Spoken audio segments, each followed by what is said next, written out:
رسول الله. نحمد الله حمدا كثيرا طيبا والصلاة والسلام على سيد الأنبياء وعلى آله وأصحابه الأتقياء أما بعد. فقال النبي صلى الله تعالى عليه وآله وسلم: عليكم بسنتي وسنة الخلفاء الراشدين المهديين تمسكوا بها وعضوا عليها بالنواجذ او كما قال علیہ الصلاۃ والسلام. نقش قدم نبی کے ہیں جنت کے راستے، نقش قدم نبی کے ہیں جنت کے راستے، اللہ سے ملاتے ہیں سنت کے راستے. خلاف رہے پیمبر جو بھی قدم اٹھائے گا، خلاف رہے پیمبر جو بھی قدم اٹھائے گا کبھی منزل نہ پائے گا، کبھی رستہ نہ پائے گا. آج کے بیان کا عنوان ہے سنتوں کی پابندی اور سنتوں کا احیاء. سنت نبی کریم صلی اللہ علیہ وسلم کے ہر اس عمل کو کہتے ہیں کہ جس پر آپ نے پابندی فرمائی، جس کو حضور صلی اللہ علیہ وسلم نے انجام دیا، کیا، اس کو سنت کہا جاتا ہے. پھر علماء نے سنت کو دو قسموں میں تقسیم کیا ہے. ایک سنت مؤکدہ، نمبر دو سنت غیر مؤکدہ. سنت کی دو قسمیں بیان کی، ایک مؤکدہ اور ایک غیر مؤکدہ. سنت مؤکدہ کا مطلب یہ ہے کہ جس پر حضور صلی اللہ علیہ وسلم نے ہمیشہ پابندی فرمائی. ما واظب علیہ رسول اللہ صلی اللہ علیہ وسلم، اور جس کے اوپر آپ نے پابندی نہیں فرمائی، کبھی کیا کبھی نہیں کیا، تو اسے سنت غیر مؤکدہ کہا جاتا ہے. جیسے نمازوں میں مثال لے لیجئے، فجر سے پہلے کی 2 سنتیں ہیں، سنت مؤکدہ ہے. ظہر سے پہلے کی 4 سنتیں ہیں، سنت مؤکدہ ہے. ظہر کے بعد کی 2 سنتیں ہیں، سنت مؤکدہ ہے. مغرب کے بعد کی 2 سنتیں ہیں، فرائض کے بعد کی سنت مؤکدہ ہیں. عشاء کے بعد کی 2 سنتیں ہیں، سنت مؤکدہ ہے. سنت غیر مؤکدہ اسے کہتے ہیں کہ جس پر کبھی عمل کیا کبھی چھوڑ دیا، جیسے عصر سے پہلے کی 4 سنتیں، عشاء سے پہلے کی 4 سنتیں. پھر بعض علماء فرماتے ہیں جو سنت مؤکدہ ہے وہ واجب کے درجے میں ہے.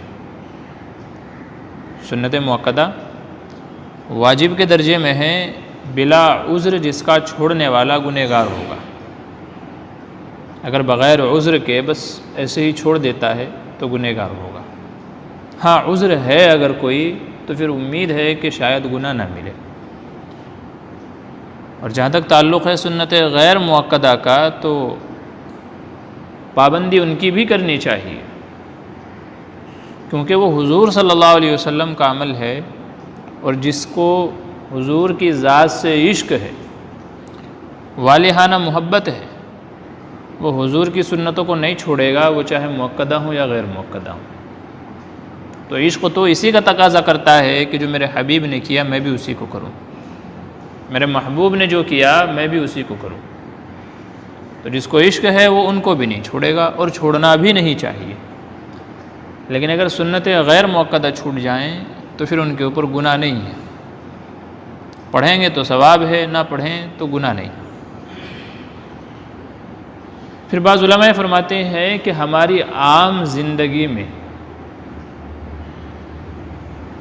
ہمیں سنتوں کا معمول بنانا چاہیے. سنتوں کا تعلق صرف نماز ہی سے نہیں ہے، بلکہ حضور صلی اللہ علیہ وسلم نے زندگی کے ہر موقع کے تعلق سے سنتوں کو بیان فرمایا. 24 گھنٹے کے اندر انسان کی جو بھی ضروریات ہیں، جو بھی کام انجام دیتا ہے، جو بھی چیزیں آدمی کرتا ہے، ہر ایک کے تعلق سے سنت بیان فرمائی۔ سنت کا مطلب یعنی حضور صلی اللہ علیہ وسلم اس عمل کو اس طریقے سے کیا کرتے تھے۔ آج اگر ہم معاشرے میں نظر دوڑائیں تو سب سے زیادہ کمی کوتاہی ہمارے معاشرے میں سنتوں کے تعلق سے۔ لوگ سنتوں پر عمل ہی نہیں کرتے، یہ سمجھ کر کے چھوڑ دیتے ہیں ارے سنت ہی تو ہے، ہلکا سمجھ کر کے چھوڑ دیتے ہیں۔ حالانکہ اگر کسی سنت کو آدمی ایسے ہلکا سمجھ کر کے ترک کر دے، چھوڑ دے، ارے سنت ہی تو ہے، کون سی بڑی بات ہے، بعض علماء فرماتے ہیں کہ اس کے ایمان کا خطرہ ہے، ہلکا سمجھ کر کے اگر چھوڑ دے۔ تو آج ہم لوگوں نے یہی سمجھ لیا ہے، سنتوں کو زیادہ اہمیت نہیں دیتے، حالانکہ متعدد احادیث میں نبی کریم صلی اللہ علیہ وسلم نے سنتوں پر کاربند رہنے اور پابند رہنے کی تلقین فرمائی۔ ارشاد فرمایا علیکم بسنتی، تمہارے اوپر لازم ہے کہ میری سنتوں کو پکڑے رہو، میرے طریقے کو پکڑے رہو۔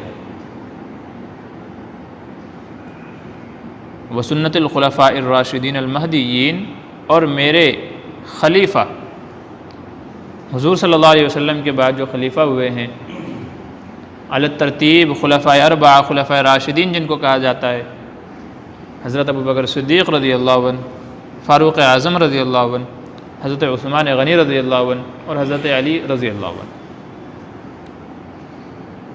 تو ان کی سنتوں کو، ان کے طریقے کو، جس طریقے سے انہوں نے امت کی رہبری کی ہے، ان کو گائیڈ کیا ہے امت کو، جو چیزیں یہ امت کے اندر لے کر کے آئے ہیں، تو وہ بھی ایسے ہی لازم ہے جیسے میری بات لازم ہے۔ جیسے میرے بات پر عمل کرتے ہو، میرے طریقے پر عمل کرتے ہو، تو ایسے ہی اگر کسی معاملے میں میرے صحابہ کا عمل ملتا ہے، میرے خلفاء کا عمل ملتا ہے، تو اس کو بھی ایسے ہی اس کو انجام دینا ہے جیسے میری سنت کو۔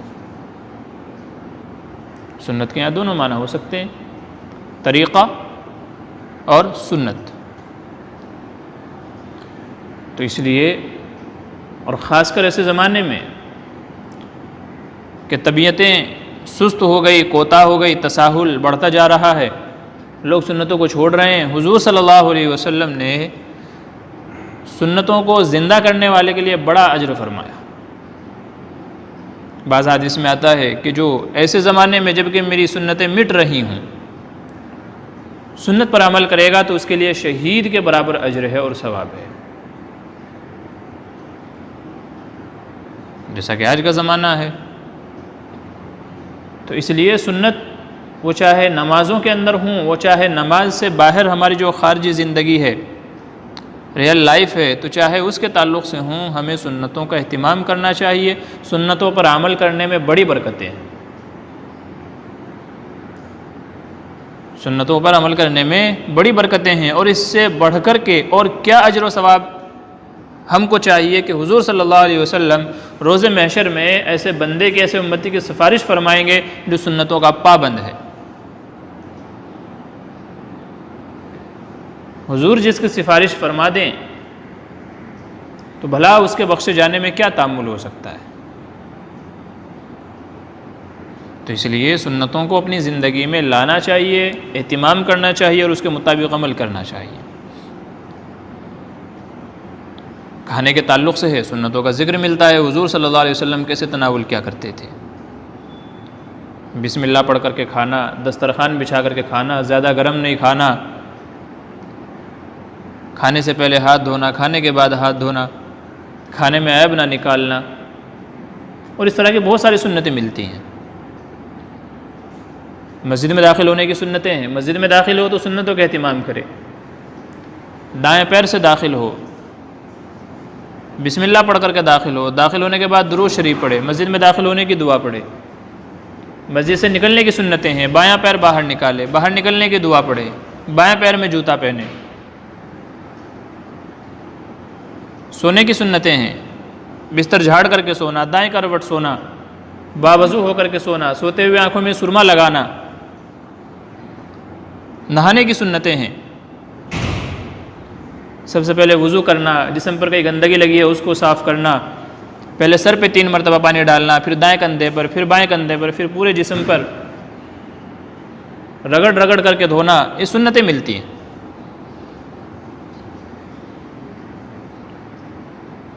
کسی مریض کے پاس جا رہے ہیں، عیادت کے لیے جا رہے ہیں، سنتیں ملتی ہیں، اس کے پاس جائیں، اس کو تسلی دیں، اس کے لیے دعا پڑھیں، اس سے اپنے حق میں دعائیں کرائیں۔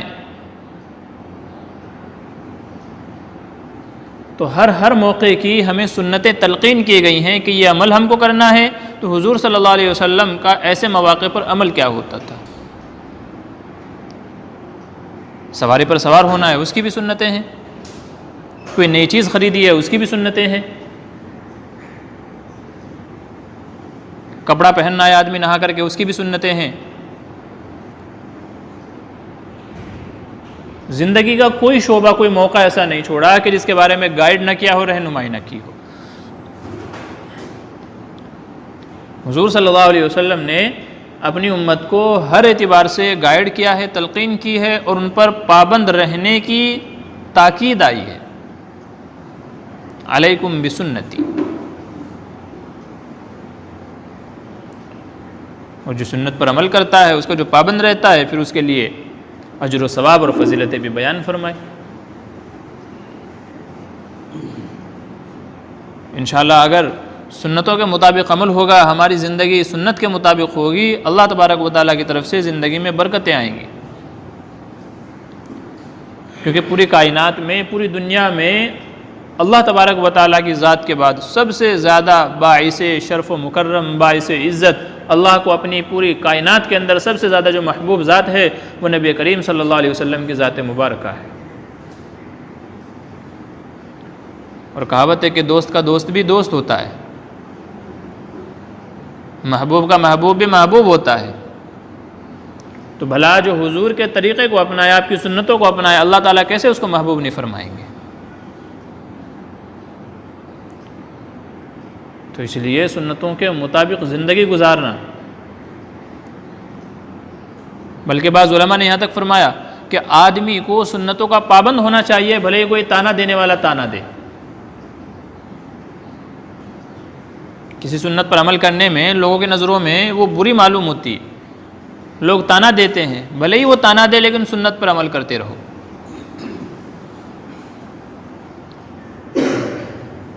اور جب آدمی سنتوں کا پابند ہوگا تو انشاءاللہ اس سے فرائض نہیں چھوٹیں گے۔ سوچنے کی بات ہے، جو سنتیں نہیں چھوڑ رہا ہے تو وہ فرائض کہاں سے چھوڑے گا؟ اس لیے علماء فرماتے ہیں کہ آدمی کو نوافل کا بھی پابند ہونا چاہیے۔ جو نوافل کا پابند ہے، سنتیں نہیں چھوٹیں گی، واجبات نہیں چھوٹیں گے، اور فرائض تو بدرجہ اولا نہیں چھوٹیں گے اس کے۔ اور جو آدمی سنتوں کو چھوڑنے کا عادی بن جاتا ہے، ایک وقت آتا ہے کہ پھر وہ فرائض بھی چھوڑنا شروع کر دیتا ہے۔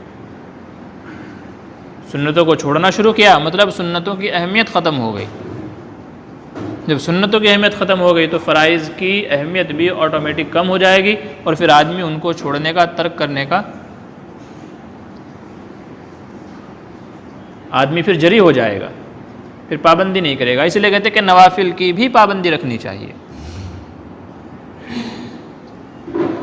تو اس لیے آج کے اس دور میں جب کہ سنتوں کو مٹایا جا رہا ہے، نہ لباس ہمارا سنتی ہے، نہ چال ڈھال ہماری سنتی ہے، نہ چہرہ ہمارا سنتی ہے، نہ ہمارے کاروبار بزنس سنت اور شریعت کے مطابق ہیں۔ ایسے دور میں اگر ہم سنتوں پر عمل کریں گے، ان کی پابندی کریں گے، تو وہی اجر ہے جو آپ صلی اللہ علیہ وسلم نے ارشاد فرمایا۔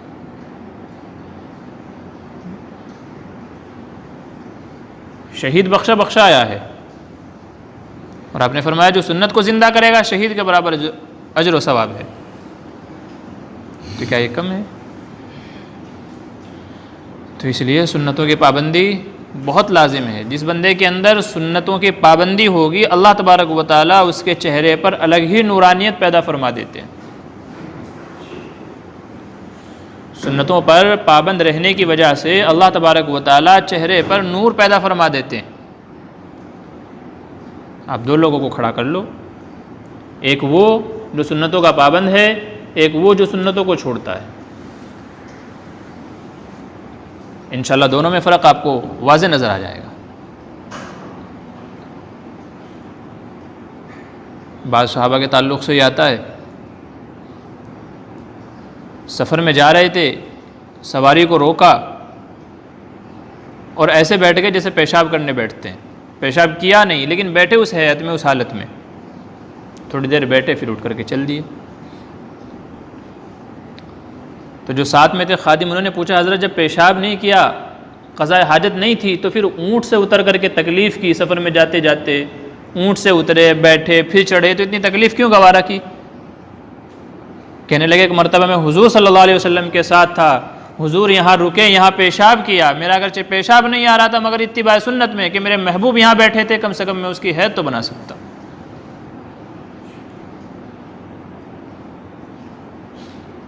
غالباً حضرت مولانا قاسم نانوتوی رحمۃ اللہ علیہ کے بارے میں آتا ہے، انگریز کے دور میں ان کے خلاف فیصلہ ہوا گرفتاری کا، جہاں بھی ملے گرفتار کر لو۔ کہتے ہیں 3 دن روپوش رہے، 3 دن غائب ہو گئے، چھپ گئے۔ 3 دن کے بعد پھر لوگوں کے سامنے آ گئے، لوگوں نے کہا حضرت ابھی آپ کیوں نکل آئے؟ ابھی فیصلہ منسوخ تھوڑا ہی ہوا ہے، ابھی بھی آپ کی گرفتاری کا فیصلہ ہے، آپ ایسے لہلانا نہ پھریں۔ تو فرمایا مجھے ڈر نہیں ہے کسی بات کا جو میں ان سے چھپتا پھروں، کہ پھر حضرت 3 دن کے لیے کیوں روپوش ہو گئے تھے؟ کہنے لگے یہ تو اتباع سنت تھی، رسول عربی کی سنت تھی کہ حضور صلی اللہ علیہ وسلم جب ہجرت کے موقع پر غار کے اندر 3 دن چھپے رہے تھے، 3 دن وہاں قیام فرما تھا، اس اتباع سنت میں 3 دن چھپا رہا ہوں۔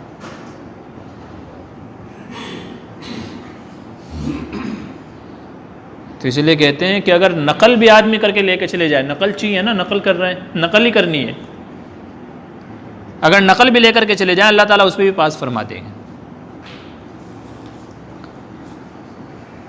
ایک آدمی کے تعلق سے آتا ہے،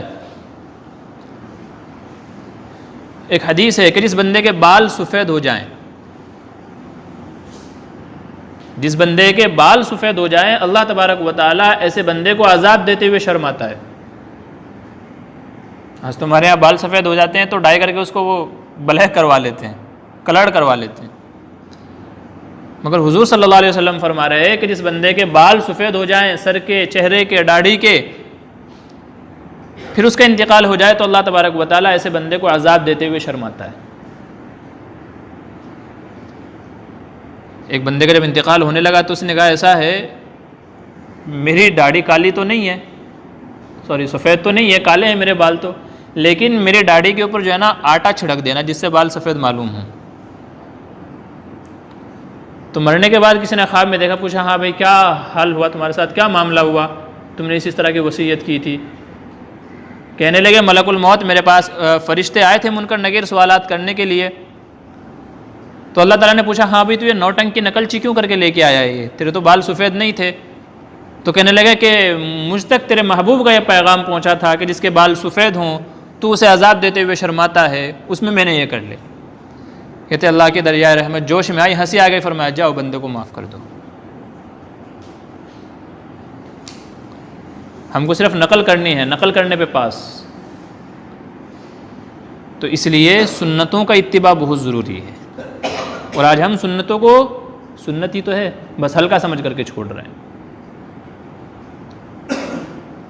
سنتوں کا پابند ہو جائیے، سنتوں پر عمل کر لیجئے، انشاءاللہ دنیا بھی کھری ہے، دنیا بھی پکی ہے، اور آخرت تو ہے ہی ہے،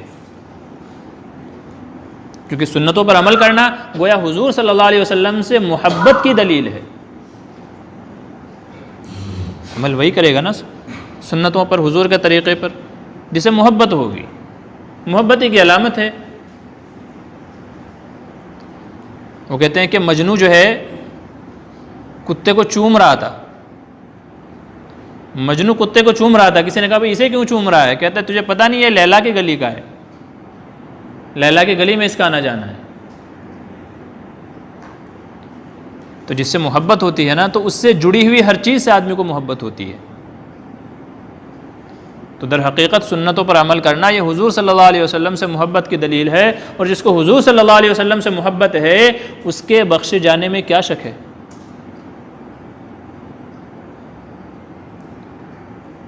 اس لیے کہا نقش قدم نبی کے ہیں جنت کے راستے، اللہ سے ملاتے ہیں سنت کے راستے۔ تو اس دور میں جب کہ سنتوں کو پامال کیا جا رہا ہے، سنتوں کو ہلکا سمجھ کر کے چھوڑا جا رہا ہے، ضرورت ہے اس چیز کی کہ ہم لوگ سنتوں پر پابند ہو جائیں، سنتوں کو اپنانے والے بن جائیں۔ انشاءاللہ اس کے فائدے ہم اپنی آنکھوں سے دنیا میں بھی دیکھیں گے، آخرت میں بھی دیکھیں گے۔ اللہ تعالیٰ کے سننے زیادہ عمل کی توفیق نصیب فرمائے، آمین ثم آمین۔